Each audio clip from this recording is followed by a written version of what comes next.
Doctor इसरार अहमद, एक मुजाहिद, एक मुफस्सर, एक फ़िक्री इनकलाब। कभी कभी सदियों पर मुहीत खामोशी को तोड़ने के लिए अल्लाह किसी ऐसे शख्स को भेजता है जो सिर्फ आलम नहीं होता, सिर्फ खतीब नहीं होता, बल्कि एक फ़िक्र, एक पैगाम और एक बेदारी का इस्तारा बन जाता है, जो कुरान को सिर्फ पढ़ने की नहीं बल्कि जीने और दुनिया में नाफज करने की दावत देता है, जो उम्मत की नींद से बेदारी का नुकारा बजाता है, जो लफ्ज़ों में बिजली भर देता है और अकुल दिल और दोनों को झंझोड़ देता है।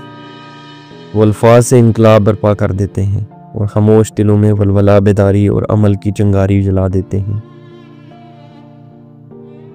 ऐसे ही एक शख्स 1932 में इस दुनिया में आया, बज़ाहिर एक आम बच्चा, मगर दर हकीकत उम्मत के लिए गैर मामूली तोहफा। डॉक्टर इसरार अहमद, वो नाम जो सिर्फ एक फ़र्द नहीं, एक तहरीक, एक इनकलाबी शऊर की अलामत है। एक ऐसा शख्स जिसकी आवाज़ में दर्द था, जिसकी आंखों में उम्मत की हालत ज़ार का दुख था और जिसकी ज़िंदगी का मकसद सिर्फ एक था, कुरान की हुकूमत का क़याम, मोहम्मद रसूलुल्लाह सल्लल्लाहु अलैहि वसल्लम की लाई हुई दावत का अहया। वो ना किसी सियासी जमात के नुमाइंदे थे, ना किसी मखसूस मकतब फ़िक्र के तर्जुमान, बल्कि वो सिर्फ़ और सिर्फ कुरान के तर्जुमान थे। वो वही बात करते जो कुरान कहता, वही दावत देते जो मोहम्मद अरबी सल्लल्लाहु अलैहि वसल्लम ने दी।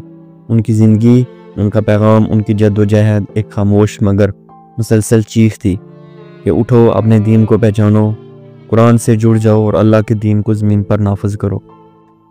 जब दुनिया फ़िक्री खला, रूहानी गुमराही और तहजीबी अलगार का शिकार है, ऐसे में डॉक्टर इसरार अहमद का पैगाम पहले से ज़्यादा अहम, पहले से ज़्यादा ज़रूरी और पहले से ज़्यादा महसूस होता है।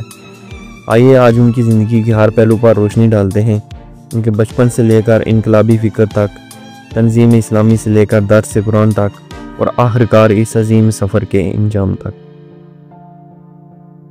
डॉक्टर इसरार अहमद 26 अप्रैल 1932 को हरियाणा, भारत के इलाके हिसार में एक मजहबी घराने में पैदा हुए। उनके वालिद एक हाफिज़ कुरान थे और वालदा भी दीनदार खातून थी। क़याम पाकिस्तान के बाद आपका ख़ानदान लाहौर मुंतकिल हो गया। आपने इब्तदाई तालीम वहीं हासिल की और फिर किंग एडवर्ड मेडिकल कॉलेज से MBBS की डिग्री हासिल की। मगर तबीब होने के बावजूद उनका दिल रूहानी बीमारियों के इलाज की तरफ माइल था। वो महसूस करते थे कि जिस्मानी सेहत से ज़्यादा ज़रूरी है उम्मत की रूहानी बेदारी।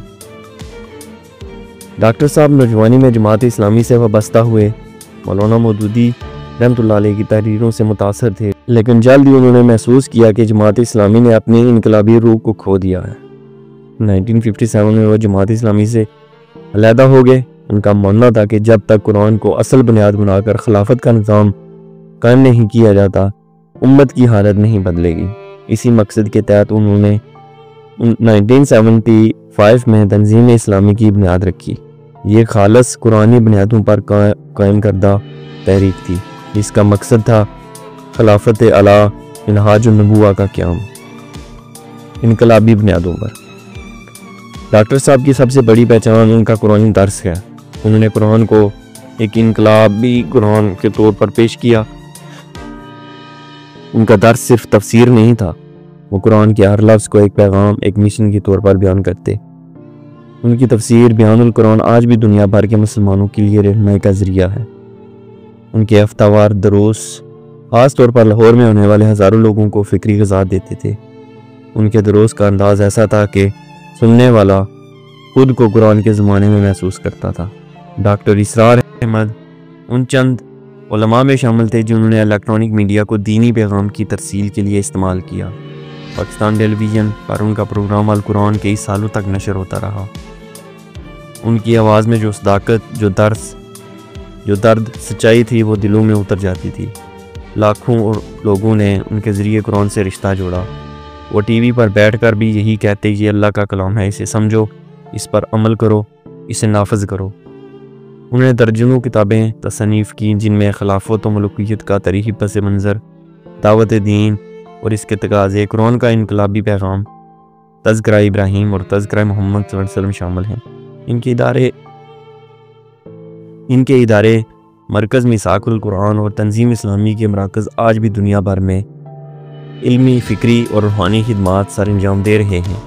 उन्होंने एक ऐसा इल्मी विरसा छोड़ा है जिन पर सदियाँ फ़ख्र कर सकती हैं। उन पर तनकीद भी हुई, बाज़ ने इनके अंदाज़ को सख्त और गैर सियासी करार दिया, बाज़ ने इनकी तहरीक को नाकाम करार दिया, मगर सच ये है कि उन्होंने इखलास से जो बीज बोया वो आज भी फ़िक्री इनकलाब की सूरत में ज़िंदा है।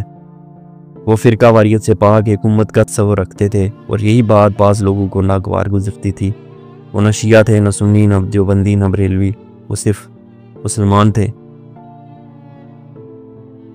14 अप्रैल 2010 को ये मर्द मुजाहिद इस दार फ़ानी से रुखसत हुआ। उनका जनाजा लाहौर की तारीख़ का सबसे बड़ा जनाजा कहा जाता है। लाखों आँखें अश्कबार हुईं और लाखों दिलों ने ये अहद किया कि इनका मिशन जारी रखेंगे।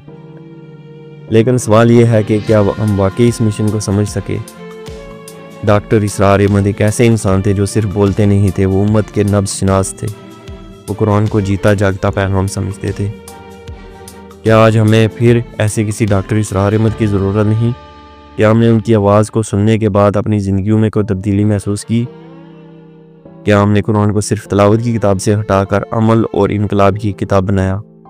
फैसला आपका। अगर आपको ये वीडियो पसंद आई हो तो लाइक करें, शेयर करें और डॉक्टर इसरार अहमद के मिशन को आगे बढ़ाने के लिए चैनल को ज़रूर सब्सक्राइब करें। बहुत शुक्रिया।